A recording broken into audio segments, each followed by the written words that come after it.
Hello and welcome everyone. This is Zamir Sheikh. Recently CSIR HRDC के website पर एक chemical sciences का 2026 का सिलेबस ट्रांसफॉर्मेशन आ चुका है. आप लोग उसको विज़िट कर सकते हैं, जिसमें सिलेबस जो है केमिस्ट्री का डिज़ाइन किया है, एग्ज़ाम का प्रिपरेशन, इंस्ट्रक्शन और किस तरह से उसको आप कर सकते हैं या पहले कैसे था अभी कैसा है. आप देख सकते कि जो ओल्ड सिलेबस है ये बेसिकली कुछ ब्रांचेस में सेपरेट किया था, जैसे इनऑर्गेनिक है, फिज़िकल ऑर्गेनिक है, इंटरडिसिप्लिनरी टॉपिक्स है. अभी अगर आप देखोगे तो नया प्रपोज़ल जो है सिलेबस का, जो यूनिफाइड सिस्टम में इसको डिवाइड किया है 18 सेगमेंट्स के अंदर, जिसमें मोस्टली केमिकल साइंसेस के सारे ऑलमोस्ट टॉपिक इसमें आते हैं. सो इसके बारे में हम आज देखने वाले हैं. स्ट्रक्चरल क्लास वॉक जिसको हम बताते हैं कि फ़िज़िकल, इनऑर्गेनिक और ऑर्गेनिक, इसमें जैसे कुछ इम्पोर्टेंट टॉपिक्स थे वो अब कुछ स्पेसिफ़िक पार्ट्स में डिवाइड हुए गए, जिसको हमने मोड 1 से लेकर मोड 18 में डिस्ट्रीब्यूट किया हुआ है.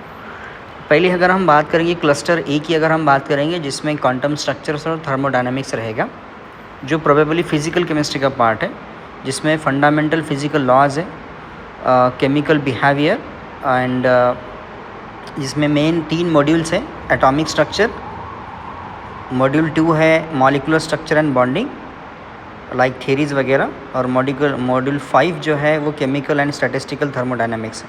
सो ये क्लस्टर ए का पार्ट है जिसमें इतने सारे सब टॉपिक्स दिए गए. क्लस्टर बी की अगर हम बात करेंगे तो ये है इनऑर्गेनिक केमिस्ट्री वाला, जिसमें हम एलिमेंट्स, मटेरियल एंड पीरियोडिसिटी देख सकते हैं. सो जहाँ एक सिस्टमैटिक बिहेवियर एलिमेंट्स का और उसको किस तरह से वो कॉम्प्लेक्स स्टेट में कैसे कन्वर्ट होता है, उसकी सॉलिड स्टेट स्ट्रक्चर्स वगैरह जो है ये सब इसमें मेंशन किया गया है, जिसको हम मॉड्यूल 8, मॉड्यूल 10 और मॉड्यूल 13 में डिवाइड करेंगे. मॉड्यूल 8 में आपके पास एस और पी ब्लॉक्स है, मॉड्यूल 10 में आपके पास डी और एफ ब्लॉक्स है, और मॉड्यूल 13 जो है जिसमें सॉलिड स्टेट केमिस्ट्री और इनऑर्गेनिक मटेरियल्स ये कंसिडर किए जाते हैं.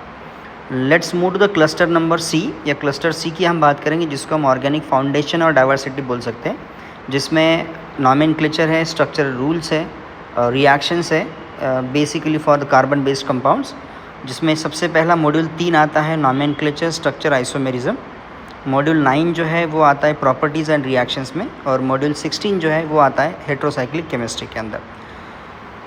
क्लस्टर डी की अगर हम बात करेंगे तो इसमें आता है काइनेटिक्स और कैटालिसिस मैकेनिज़म्स, जिसमें डायनामिक प्रोसेसेस है, मैकेनिज़्म है that dictate the speed and pathways of what chemical reactions, जिसमें मॉड्यूल 7, 11 और 14 इसको कंसिडर किया है. जिसमें मॉड्यूल 7 है chemical kinetics and surface chemistry, module 11 है ऑर्गेनोमेटालिक कंपाउंड्स, और मॉड्यूल 14 जो है वो रिएक्शन मैकेनिज़्म, जिसमें सब टॉपिक्स स्लाइड में ही दिए, आप उसको ऑब्ज़र्व कर सकते हैं. क्लस्टर ई जो है जिसमें सिंथेसिस, बायोलॉजी और एनालिसिस दिया गया है. That means we have to apply यानी chemical principles toward the biological system like bio inorganic chemistry और उनकी स्ट्रैटेजी. यहाँ पर मॉड्यूल नंबर 12 है बायो इनऑर्गेनिक केमिस्ट्री में, मॉड्यूल नंबर 15 है ऑर्गेनिक सिंथेसिस, जिसमें रेट्रो है, राइट, प्रोटेक्टिंग ग्रुप वगैरह इसमें कंसिडर किए जाते हैं.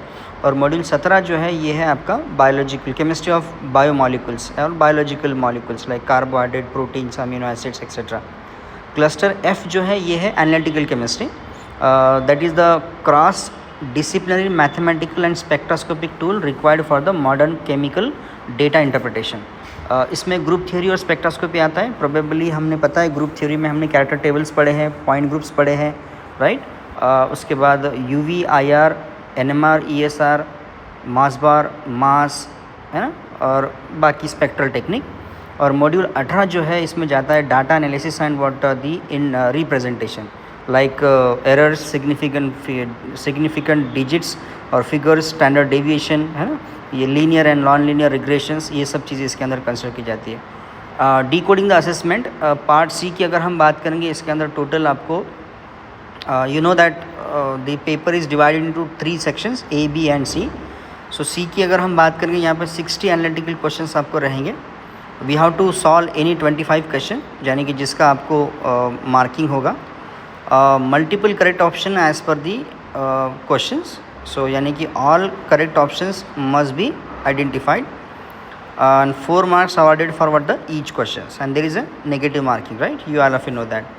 अब यहाँ पर 2026 का जो करिकुलम है इसमें कुछ चीज़ें मेंशन है, जैसे integration over isolation, absolute precision, data, spectroscopic fluency. ठीक है, ये आपको पता होना चाहिए. इसमें reference for the particular module जो है इसमें हम देख सकते हैं कि मॉड्यूल 18 टोटल मॉड्यूल कंसिडर किए गए हैं, राइट. ये बहुत ज़रूरी है. ये सिलेबस प्रपोज किया है केमिकल साइंस के करिकुलम के लिए, जिसमें module 1 atomic structure, 2 molecular structure and bonding, 3 nomenclature structure and isomerism, 4 group theory and spectroscopy, 5 chemical and statistical thermodynamics, 6 electrochemistry, 7 है chemical kinetics and surface chemistry, 8 है S and P block elements, 9 है properties and reactions of organic compounds, 10 है D and F block, 11 है organometallic compounds, 12 है बायोइनॉर्गेनिक chemistry, 13 है solid state chemistry and inorganic materials, 14 है reaction mechanism, 15 organic synthesis, 16 heterocyclic chemistry, 17 chemistry of biological molecules और 18 है data analysis and representation, right. तो इस तरह का आपका जो सिलेबस है, जो जैसे पहले हमने क्या किया था, पहले इनऑर्गेनिक, ऑर्गेनिक, फिजिकल और इंटरडिसिप्लिनरी, इस 4 मेन सेगमेंट में कंसिडर किया था. लेकिन अभी जो है आपका सिलेबस जो है ये प्रपोज हुआ है इन इतने सारे मॉड्यूल्स में, जिसमें हमने क्लस्टर्स देखे ABCDF, राइट. उसी हिसाब से ये 18 टोटल आपके पास जो है ये मॉड्यूल्स हैं. सो आप लाइकवाइज इस पॉइंट के हिसाब से आपकी स्ट्रैटेजी बनाइए, और आने वाले सेशन के लिए होप हो सकता है कि आपका सिलेबस इस तरह से प्रपोज होगा.